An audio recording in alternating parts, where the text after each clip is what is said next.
집합 기호에 대해서 간단히 설명을 할게요. 어떤 집합이 있다라고 해봅시다. 자, 이때 1번. 소문자 A가 대문자 A의 원소래요. 우리 집합은 보통 대문자로 표현을 해주고요. 원소는 소문자로 보통 표현을 해줘요. A라는 집합이 있는데 그림을 그릴게요. 벤 다이어그램이라고 해요. 이 A라는 집합 안에 소문자 A가 이렇게 들어가 있으면 소문자 A는 A에 속한다라고 하고요. 다음과 같은 기호로 이렇게 나타내줘요. 자, 그렇다면 바깥쪽에 B라는 원소가 있다면 A에 속하지 않은 거니까 우리는 이 B와 A를 어떻게 표현해 주냐면 원소가 아닌 거니까 짝대기를 하나 그어서 표현해 줍니다. 자, 그 다음에 2번. 자, 집합과의 관계예요. 부분 집합이라는 용어가 있는데 부분이래요. 뭐가? A는 그러니까 A가 작은 거죠. A가 B의 부분이래요. 어떤 B라는 집합이 이렇게 있고 A라는 집합이 있는데 B라는 집합은 A라는 집합을 포함한대요. A가 B에 속한대요. A가 부분이래요. 그럴 때 우리는 다음과 같은 기호로 이렇게 나타내줘요. 이 기호는 이렇게 전부 다 감싼다. 이렇게 생각하면 아마 이 기호가 잘 이해될 것 같아요. 이것과 연관지어서 원소에 속하는 것까지 이렇게 전부 다 이제 포함시킨다. 이렇게 이해를 하면 이 기호가 그 속하는 쪽이 이렇게 터진 쪽이라는 거 이렇게 좀 이해가 할 수 있겠죠. 자, 그다음 자, 교집합과 합집합 어떤 두 집합이 있다라고 해봅시다. A라는 집합이 있고 B라는 집합이 있는데 뭐 따로 이렇게 떨어져 있을 수도 있지만 이렇게 겹칠 때도 있겠죠. 이렇게 겹칠 때 이 겹쳐지는 이 부분이 있죠. 이것을 우리는 교차된다. 겹친다 이렇게 생각을 하면 좋을 것 같아요. 그래서 다음과 같은 이런 기호를 이용해서 나타내 주고요. A 교집합 B 아니면은 이거 모자 모양처럼 생겼다고 해서 A 캡 B라고 이렇게 읽기도 합니다. 자, 그럼 합집합은 전부 다 합친 것 전부 다 그냥 싸그리 모은 거예요. 그래서 이렇게 이런 컵 모양처럼 컵이 전부 다 이렇게 합친 것처럼 보이잖아요. 넓은 컵이라고 생각을 한다면. 그렇다면 여기 있는 두 집합을 전부 다 합친 것, 모두 다 더해버린 것, 이것을 우리는 합집합이라고 하고요. 읽을 때는 A 합집합 B 또는 이게 이제 컵처럼 생겼다고 해서 A 커피라고 이렇게 읽습니다. 이 두 개의 기호 좀 잘 구분을 해주세요. 합집합은 전부 다 합쳤으니까 넓은 컵을 생각해 주고요. 교집합은 얘랑 똑같은 비슷한 기호로 나타내기 위해서 이 컵을 뒤집은 거예요. 뒤집었어요. 위아래를 뒤집었다고 생각하면 합집합과 교집합의 기호 익히는데 그렇게 어렵지 않을 것 같네요. 자, 그 다음에 이제 원소의 개수요. 원소의 개수는 넘버라는 약자를 따가지고요. 소문자 n으로 나타내주고요. 좌우에 괄호를 치고 아래다가 집합을 넣어줘요. 자, 예를 들어서 A가 1, 2, 3의 원소를 가진 집합이라고 할 때 원소의 개수는 3개니까 NA는 3, 3개다. 이렇게 나타내줍니다. 자, 그리고 부분집합의 개수. 부분집합은 아까 위에서 얘기한 원소가 3개인 부분집합은 도대체 몇 개냐? 총 개수를 다 구하는 거예요. 자, 그렇다면 여기 있는 1, 2, 3이란 원소를 가진 집합의 부분 집합을 모두 다 구하면 이렇게 구할 수가 있어요. 공집합. 공집합은 모든 집합의 부분 집합이 되고요. 원소가 한 개인 거. 1, 2, 3. 그 다음에 원소가 두 개인 거. 1, 2, 1, 3, 2, 3. 그 다음에 원소가 3개인 거 1, 2, 3 총 개수를 세보면은요 8개가 나올 거예요. 자, 그렇다면 공식은 어떻게 되냐면 부분집합의 개수는 2의 NA 제곱이래요. 그러니까 부분집합의 원소의 개수를 이 3개 이 원소의 개수를 어디에다 2의 지수에다가 넣으면 얘가 부분집합의 개수가 나오겠대요. 자, 그렇다면 원소의 개수가 4개면 4개면 1, 2, 3이 아니라 1, 2, 3, 4예요. 그러면 2의 세제곱이 아니라 2의 4제곱이 되겠죠? 2의 4제곱은 16이니까 총 16개나 될 거예요. 16개 언제 다 구해요? 구할 수는 있겠지만 시간 너무 걸리잖아요. 그래서 부분집합의 개수를 물어볼 때는요, 이 공식 알고 있는 것과 모르는 것과는 큰 차이 나니까요. 그리고 어려운 공식 아니니까 좀 기억을 해주고요. 인적성 검사할 때는 그렇게 자주 보진 않았던 것 같은데 그래도 집합하면 자주 사용하는 공식이니까 우선은 알고 있어 주세요. 자, 그 다음에 이제 전체 집합.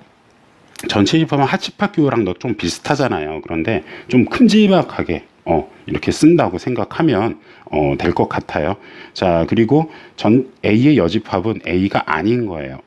A가 아닌 거. 자, 전체 집합과 관련돼서 설명을 하면 전체 집합이 이렇게 있다면 A라는 집합이 이렇게 그 안에 있어요. 전체 집합은 어떤 문제 상황에서 전체적인 상황 얘기하는 거예요. 문제 상황마다 이제 다른 어떤 상황이 이제 주어지니까 어떤 문제를 풀 때 알아보면 되고요. 자, A라는 집합이 이렇게 있는데 A는 이 안쪽이 A고 A가 아닌 이 바깥쪽 영역 있잖아요. 이 영역을 우리는 뭐라고 하냐면 A가 아닌 것, A의 여집합이라고 이렇게 이야기해 주겠대요. 이게 자주 사용하는 개념이니까 A 위에 대문자 C가 이렇게 있잖아요. 자, 그러면 이건 A가 아닌 것을 얘기하는구나, 여집합을 의미하는구나 라고 기억을 해 주세요. 자, 그 다음에 드모르간의 법칙. 집합 계산을 할 때 많이 나오는 공식인데요. 이 공식은 합집합이나 교집합 있죠. 얘를 통째로 여집합한 거예요. 자, 그 결과가 어떻게 나오냐. 합집합이나 교집합이나 전체를 여집합하잖아요. 그러면 오른쪽처럼 이렇게 나오는데 무작정 외우기 힘들잖아요. 그래서 이렇게 생각을 합시다. 이 C가 이 각각에 이렇게 분배된다고 생각합시다. 여집합의 개념은 아닌 거잖아요. A가 아닌 것.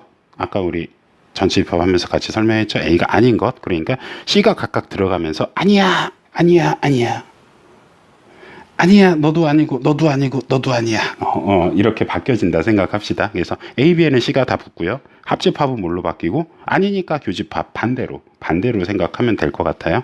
그 다음에 교집합에 대한 여집합도 어떻게 돼요? 전부 다 여집합한 다음에 얘를 교집합이 아니니까 합집합 이렇게 바꾼다. 규칙은 이렇게 기억해 주고요. 개념은 다음과 같아요. 자, 그 밑에 이제 그림이 있는데요. 합집합의 여집합을 먼저 생각을 해볼게요.